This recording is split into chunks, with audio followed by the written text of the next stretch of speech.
le processus pour désigner le vainqueur du Ballon d'Or touche bientôt à sa fin. Comme le précise RMC Sport, les votes ont été clôturés dimanche. Ce qui veut dire qu'il ne reste plus que le comptage des voix, avant la publication du nom du vainqueur de ce prestigieux trophée individuel, organisé par France Football. La cérémonie de remise du Ballon d'Or France Football 2021 se fera le 29 novembre au Théâtre du Châtelet à Paris. Côté français, Benzema, Kanté et Mbappé sont dans la liste de 30 nommés comme prétendants pour la victoire finale.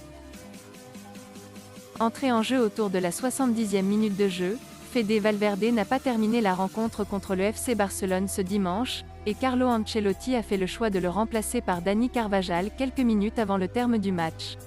D'après Marca, les craintes le concernant ont été confirmées par les examens réalisés ce lundi à Madrid.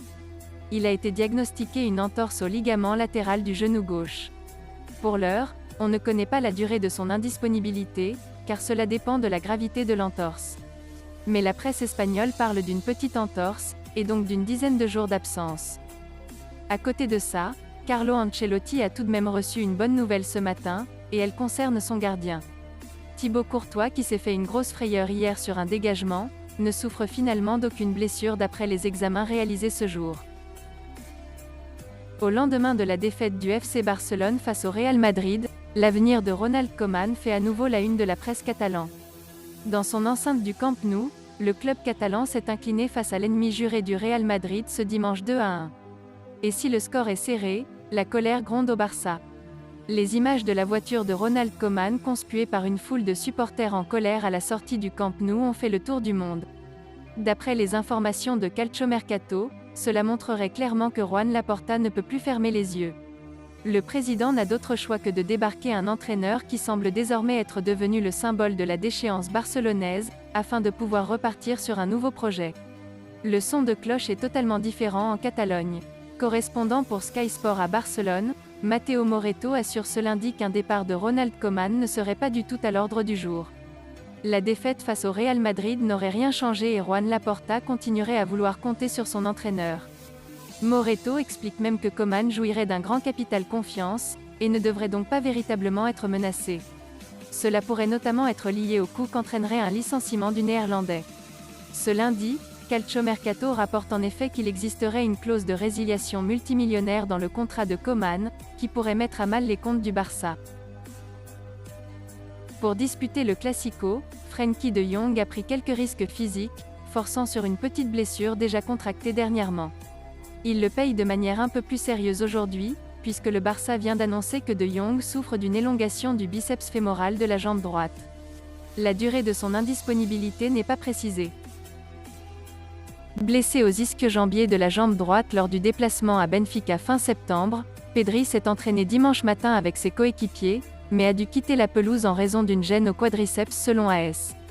Le jeune milieu de terrain qui a enchaîné les matchs la saison passée, devra passer des examens ce lundi pour en savoir plus. La presse ibérique précise que le club catalan ne veut prendre aucun risque avec le joueur de 18 ans, qui pourrait finalement être absent jusqu'à la prochaine trêve internationale, soit mi-novembre. Après un aller-retour en Finlande pour faire le point sur sa dernière blessure au biceps fémoral, Ousmane Dembélé a eu le droit de reprendre les séances d'entraînement collectif ce matin au FC Barcelone. Enfin une bonne nouvelle pour le FC Barcelone. Au lendemain du Classico perdu au Camp Nou face au Real Madrid, Dembélé a fait sa réapparition à l'entraînement collectif du jour. Le staff médical du Barça doit désormais décider s'il donne le feu vert à Ronald Koeman pour convoquer le champion du monde absent depuis l'Euro 2020, pour les 2 matchs de la semaine contre le Rayo Vallecano et Alaves. Humilié par Liverpool à Old Trafford 5-0, Manchester United pourrait se séparer de son entraîneur Ole Gunnar Solskjaer dans les prochaines heures. Et du côté des Red Devils, on a déjà une vague idée de qui peut remplacer Norvégien. En effet, comme l'explique le spécialiste italien du mercato Nicolo Schira, Zinedine Zidane sera l'une des priorités de Manchester en cas de changement de coach. S'il n'y a pas encore de discussion avec l'ancien technicien du Real Madrid, Cristiano Ronaldo, qui s'entend toujours très bien avec Zizou, aurait déjà donné son aval à cette piste en cas de changement. Mais avant de chercher un nouveau coach, Manchester United va devoir solutionner le cas de Solskjaer dont le contrat expire en juin 2024, et qui visiblement n'a pas l'intention de démissionner. Si vous aimez la vidéo, N'hésitez pas à vous abonner à la chaîne pour ne plus manquer les autres vidéos à venir. Likez, commentez et partagez-la avec vos amis. Portez-vous bien et que la paix soit sur vous.